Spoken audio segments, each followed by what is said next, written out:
গল্পের শুরুতেই আমরা একটা ছোট গ্রাম দেখতে পাই। এই গ্রামের সবচেয়ে বড় সমস্যা ছিল যে এখানে প্রায়ই ড্রাগনদের হামলা হতো, তাই এখানকার মানুষজনও এই ড্রাগনদের সাথে লড়াই করার জন্য সব সময় প্রস্তুত থাকতো। আসলে এই ড্রাগনগুলো তাদের মারতে আসতো না, বরং তাদের খাবার চুরি করতে আসতো। এই গ্রামের প্রধানের নাম ইস্টক। তিনি একটা দল তৈরি করেছেন যারা ড্রাগনদের সাথে লড়াই করে তাদের তাড়িয়ে দেওয়ার কাজ করে।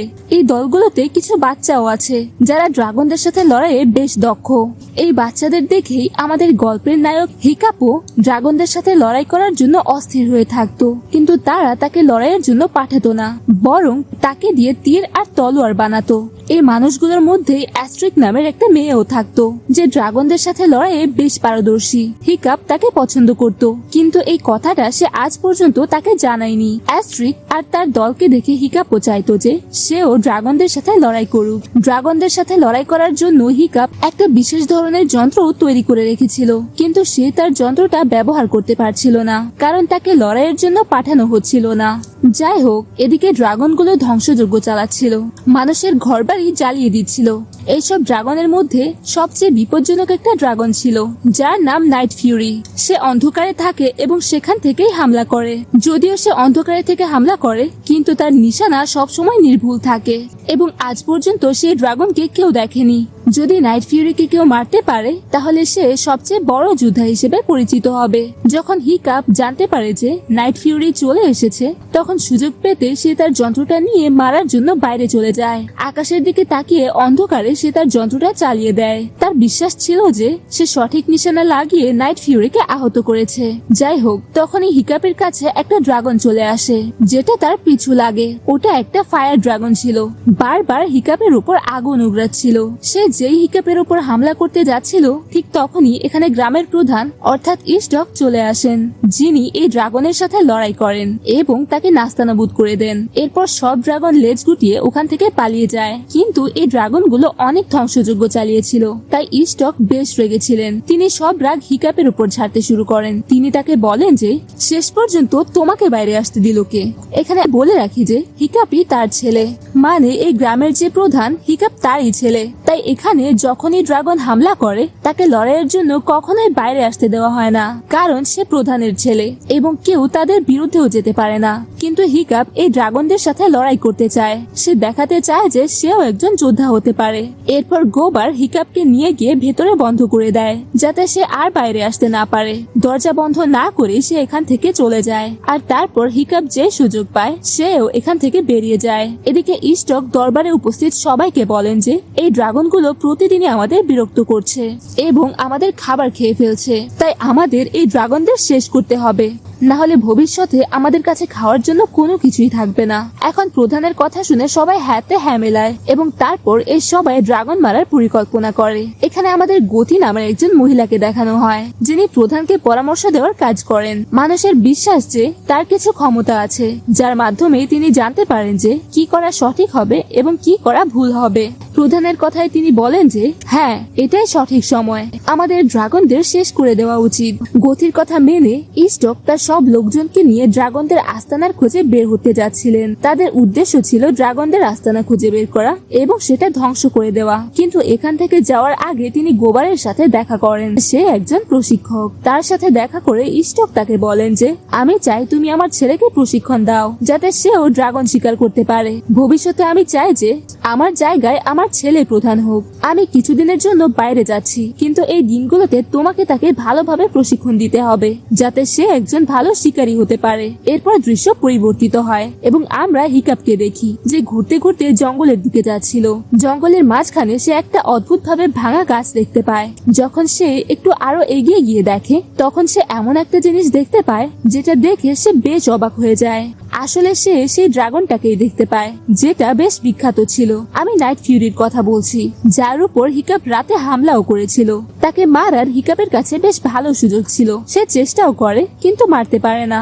যখন সে তার চোখের দিকে তাকায়, তখন তারও মন গলে যায়। সে তাকে মারে না, বরং তাকে মুক্তি দেয়। মুক্তি পেতে ড্রাগনটা তার দিকে ছুটে আসে এবং তাকে দেখে চিৎকার করে, কিন্তু তার উপর হামলা করে না। সে উড়ে এখান থেকে যাওয়ার চেষ্টা করে, কিন্তু উঠতে পারে না, নিচে পড়ে যায়। এখানে হিকাপও বেশ ভয় পেয়েছিল, তাই সে আবার তার কাছে যায় না, বরং বাড়ি চলে যায়। বাড়ি পৌঁছাতে আমরা জানতে পারি যে তার বাবা অনেকক্ষণ অনেকক্ষণ ধরে তার জন্য অপেক্ষা করছিলেন। তিনি হিকাপকে তার কুড়াল দেন এবং তাকে বলেন যে এখন তোমাকে ড্রাগন শিকার করা শিখতে হবে। তুমি বলেছিলে না যে তুমি ড্রাগন শিকার করতে চাও, তাহলে এখন সঠিক সময় চলে এসেছে। কিন্তু সমস্যাটা ছিল যে এখন হিকাপের মন বদলে গিয়েছিল। যদিও সে তার বাবাকে বলেও যে আমি শিকারী হতে পারবো না, আমি তার যোগ্য নই। তার উত্তরে তার বাবা বলেন যে কি হলো, গতকাল তো তুমি ড্রাগন শিকার করার জন্য ছটফট করেছিলে। আমি কিছু জানি না, আমার ফিরে আসার পর তোমাকে একজন ভালো প্রশিক্ষক হয়ে দেখাতে হবে। ছেলের সাথে দেখা করার পর ইস্টক তার সফরে বেরিয়ে পড়েন। পরের দিন সকালে সব বাচ্চাদের আখড়ার মাঠে নিয়ে গিয়ে ফেলে দেওয়া হয়।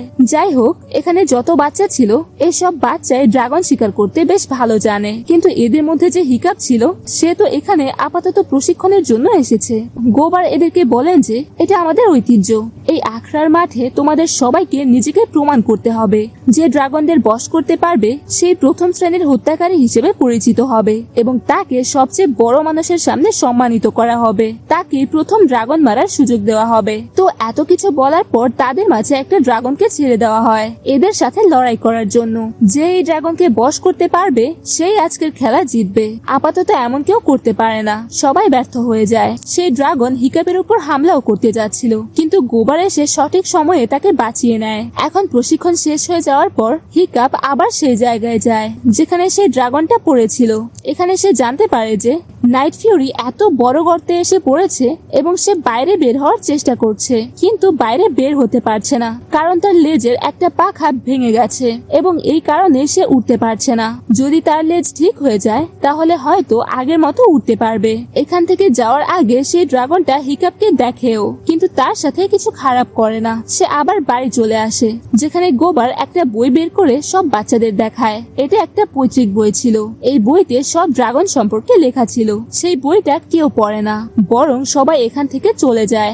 যখন সবাই চলে যায় তখন এই সুযোগটা কাজে লাগিয়ে হিকাপ অ্যাস্ট্রিডের সাথে কথা বলার চেষ্টা করে। আসলে সে ড্রাগন সম্পর্কে তার কাছে জানতে চাইছিল, কিন্তু অ্যাস্ট্রিড বলে যে তোমার তাদের সম্পর্কে জেনে কি হবে, তুমি তো সর্দারের ছেলে, তুমি তো বসে বসে সবকিছু পেয়ে যাও, তোমাকে পরিশ্রম করতে হয় না। এতটুকু বলার পর সে সেখান থেকে চলে যায়। তার চলে যাওয়ার পর হিকাপ বইটা চেক করে নাইট ফিউরি সম্পর্কে আরো কিছু জানার চেষ্টা করে যাতে সে নাইট ফিউরির সাথে বন্ধুত্ব করতে পারে। কিন্তু সেই ড্রাগন সম্পর্কে বইতে কিছুই লেখা ছিল না, কারণ সেই ড্রাগন সম্পর্কে কারো কিছুই জানা ছিল না। দৃশ্য পরিবর্তিত হয় এবং আমাদের ইস্টককে দেখানো হয়, যিনি ড্রাগনদের আস্তানা খুঁজতে খুঁজতে সমুদ্র পার করে একটা নির্জন দ্বীপে পৌঁছে যান। আর যেই এরা এখানে পৌঁছায় ঠিক তখনই ড্রাগনদের হামলা হয়। যেই ড্রাগনদের হামলা হয় ঠিক তখনই দৃশ্য পরিবর্তিত হয়ে যায়। আমাদের দেখানো হয় না যে শেষ পর্যন্ত তাদের সাথে কি হলো, বরং এদিকে আখড়ার মাঠে আমরা বাচ্চাদের দেখি যারা দ্বিতীয় দিন অন্য একটা ড্রাগনের সাথে প্রশিক্ষণ নিচ্ছিল।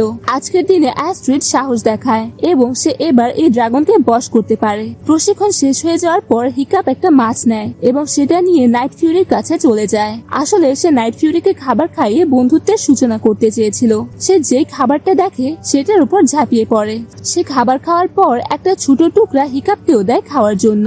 হয়তো এটা বন্ধুত্ব বজায় রাখার জন্য ছিল। হিকাপ মানা করতে পারতো না। সে সেই মাছের টুকরোটা তোলে এবং সেটা খেতে শুরু করে। এখন এইভাবে এদের দুজনের মধ্যে বন্ধুত্বের সূচনা হয়ে যায়। কিন্তু যখন হিকাপ তাকে স্পর্শ করার চেষ্টা করে তখন সে তাকে স্পর্শ করতে দেয় না। কিন্তু হিকাপও হার মানছিল না। সে বারবার তার কাছে গিয়ে তাকে স্পর্শ করার চেষ্টা করছিল। ধীরে ধীরে যখন সেই ড্রাগনটারও হিকাপের উপর বিশ্বাস হয়ে যায় তখন গিয়ে হিকাপ তাকে প্রথমবার স্পর্শ করে। তো এখন অবশেষে এভাবে দুজনের মধ্যে বন্ধুত্ব শুরু হয়ে যায়। হিকাপ বাড়ি গিয়ে তার জন্য একটা ভালো লেজ তৈরি করে। এরপর হিকাপ সেই ড্রাগনটার জন্য অনেক খাবার নিয়ে যায়। যখন সেই ড্রাগনটা মাছ খেতে ব্যস্ত ছিল তখন এদিকে হিকাপ তৈরি করা পাখাটা তার লেজের সাথে জুড়ে দেয়। যেই পাখাটা তার লেজের সাথে বাঁধা হয় ঠিক তখনই ড্রাগনটা উঠতে শুরু করে।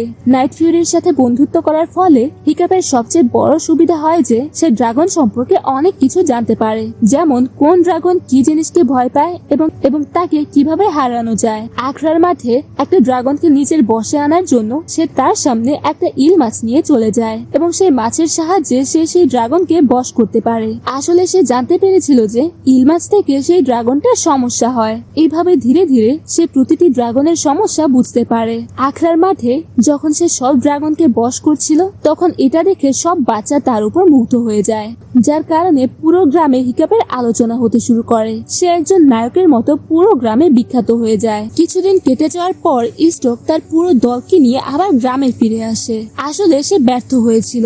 এরা ড্রাগনের আস্তানা খুঁজে পায়নি। ড্রাগনদের হামলার কারণে তাদের অনেক লোক আহত হয়েছিল। কিন্তু বাড়ি ফিরে আসার পর স্টোক বেশ ভালো খবর শুনতে পান।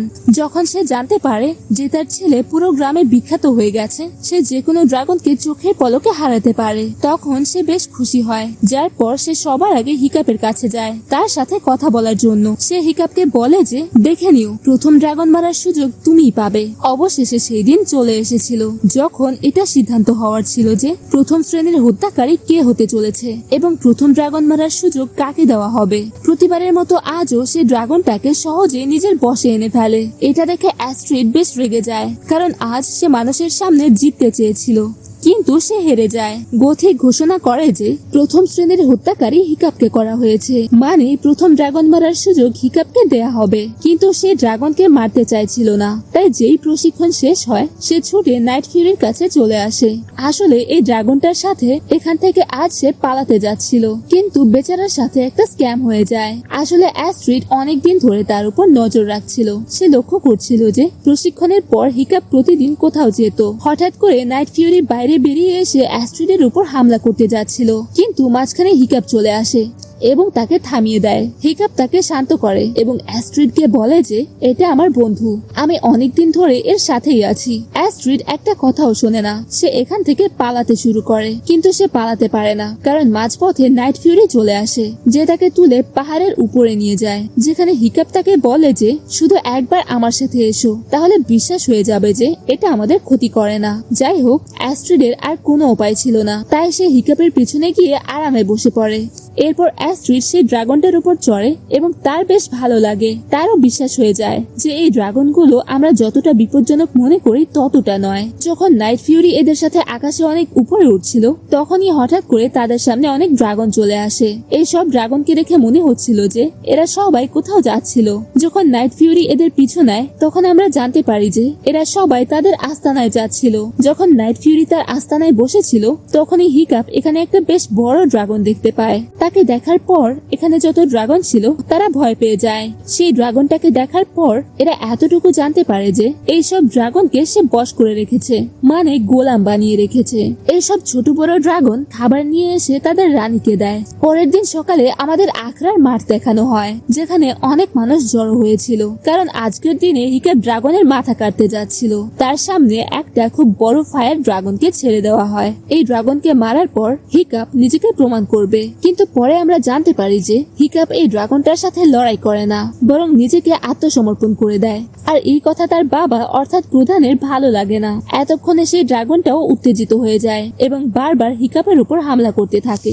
নাইট ফিউরি হিকাপের আওয়াজ শুনতে পায়। সে জানতে পারে যে সে বিপদে আছে, তাই সে ছুটে আখড়ার মাঠে চলে আসে এবং হিকাপকে বাঁচানোর জন্য সেই ড্রাগনটার উপর হামলা করে দেয়। সেই ড্রাগনটাকে বশ করে হিকাপকে বাঁচাই তো বটে, কিন্তু সমস্যা হয় তখন যখন হিকাপের বাবা সেই ড্রাগনটার সামনে চলে আসেন। হিকাপের কথায় নাইট ফিউরি শান্ত হয়ে যায় এবং এই সুযোগটা কাজে লাগিয়ে সবাই তাকে ধরে ফেলে। এরপর হিকাপের বাবা তাকে ঘরে নিয়ে গিয়ে তার উপর খুব রাগ করেন। তিনি হিকাপকে বলেন যে শেষ পর্যন্ত তুমি এই ড্রাগনদের সাথে বন্ধুত্ব কিভাবে করতে পারো? তারা তোমার মাকে তুলে নিয়ে গিয়েছিল। যার উত্তরে হিকাপ বলে যে তার বদলে আমরা অনেক ড্রাগনকে মেরে ফেলেছি। শেষ পর্যন্ত এই রক্তপাত কতদিন চলতে থাকবে? এটা তাদের জমি এবং বরং আমরাই তাদের খাবার চুরি করছি।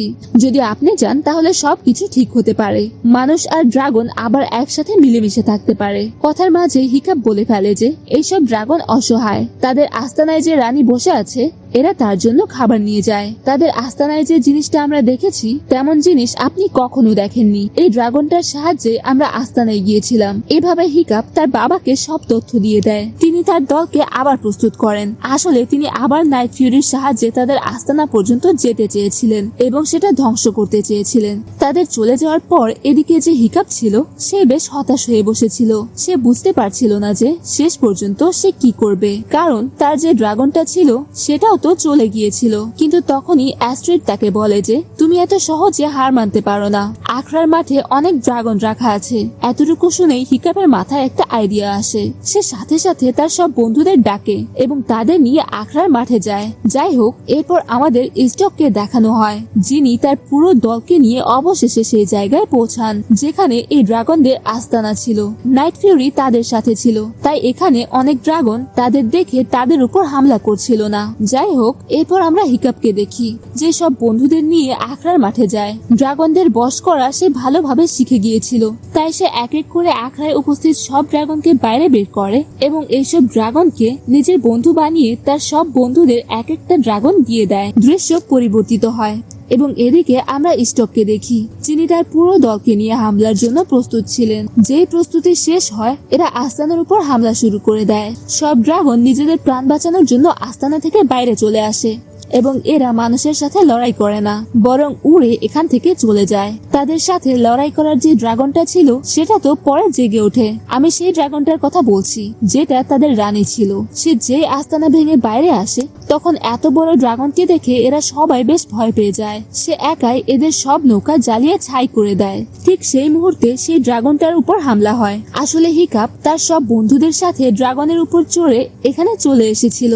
হিকাপের যে বন্ধুরা ছিল তারা বড় ড্রাগনটার উপর চারদিক থেকে হামলা করছিল। এই সুযোগটা কাজে লাগিয়ে হিকাপ নাইট ফিউরির কাছে যায় তাকে মুক্ত করার জন্য, কিন্তু সে শিকলে বাঁধা ছিল। হিকাপ তাকে ছাড়াতে পারে না। ঠিক সেই মুহূর্তে সেই বড় ড্রাগনটা তাদের উপর হামলা করে, যার কারণে হিকাপ এবং তার ড্রাগন দুজনেই পানিতে ডুবে যায়। নাইট ফিউরিকে বাঁচানোর জন্য হিকাপ নিচে যায়, কিন্তু তখনই তার বাবা চলে আসেন, যিনি তাকে পেছন থেকে টেনে তোলেন। ছেলেকে বাইরে আনার পর তিনি আবার পানির ভেতরে যান এবং এবার তিনি নাইট ফিউরিকে বাঁচানোর জন্য গিয়েছিলেন। মানে এখন তিনিও ড্রাগনকে মেনে নিয়েছিলেন। তিনি তার ছেলেকে বলেন যে আমি তোমার উপর গর্বিত। এরপর হিকাপ তার সব বন্ধুদের সাথে মিলে সেই ড্রাগনটার উপর হামলা করে। লড়াইয়ের সময় হিকাপ জানতে পারে যে এই ড্রাগনটারও বড় বড় পাখা আছে। পাখা দেখে হিকাপের মাথায় একটা আইডিয়া আসে। সে সেই ড্রাগনটাকে রাগিয়ে দেয়। এরপর তাকে নিয়ে আকাশের উচ্চতায় যায়, যেখানে নাইট ফিউরি সুযোগ পায়। সে বারবার সেই ড্রাগনটার পাখার উপর হামলা করে। তার পাখা এখন উড়ার মতো ছিল না এবং এই কথা সেই ড্রাগনটা জানতো না। নাইট ফিউরি তাকে রাগিয়ে দেয় এবং তাকে নিয়ে আগ্নেয়গিরির দিকে যায়। সেই ড্রাগনটাও বেশ রেগেছিল এবং নাইট ফিউরির পেছনে লেগেছিল। সুযোগ পেতে নাইট ফিউরি উড়ে চলে যায়, কিন্তু এই ড্রাগনটা উঠতে পারে না। সে গিয়ে আগ্নেয়গিরিতে পড়ে যায়। সে যেই আগ্নেয়গিরিতে পড়ে তখনই একটা জোরালো বিস্ফোরণ হয়। এই সময় নাইট ফিউরি সেই ড্রাগনটার লেজের আঘাতে আহত হয়। এই সময় হিকাপেরও হাত ছুটে যায়। সে ভুল করে আগুনে গিয়ে পড়ে। এই সময় নাইট ফিউরি তার প্রাণ বাঁচানোর জন্য সেও আগুনে ঝাঁপিয়ে পড়ে। যখন আগুন শান্ত হয় তখন আমরা জানতে পারি যে নাইট ফিউরি বেশ আহত হয়েছে, তার লেজও পুড়ে গেছে। এদের মনে হচ্ছিল যে হিকাপ পুড়ে ছাই হয়ে গেছে, কিন্তু পরে এরা জানতে পারে যে নাইট ফিউরি তাকে পাখার আড়ালে লুকিয়ে রেখেছিল। স্টক যখন চেক করেন তখন তিনি জানতে পারেন যে হিকাপ এখনো জীবিত আছে, যার পর স্টক নাইট ফিউরিকে ধন্যবাদ জানান। তো অবশেষে এইভাবে হিকাপের প্রাণ তো বেঁচে যায়, কিন্তু সমস্যাটা ছিল যে এখন তার পা ছিল না। এরপর যখন হিকাপ বাইরে আসে তখন সে জানতে পারে যে এখানকার পুরো দৃশ্যই বদলে গেছে। মানুষ আর ড্রাগন একসাথে মিলেমিশে থাকতে শুরু করেছে, যেটা বেশ ভালো কথা ছিল। এই কথাতে কারো কোনো কষ্ট ছিল না, সবাই খুশি ছিল। ড্রাগনদের সাথে মিলেমিশে এরা সবাই তাদের জীবনের এক নতুন সূচনা করে। আর এর সাথে এই গল্পটা এখানে শেষ হয়ে যায়।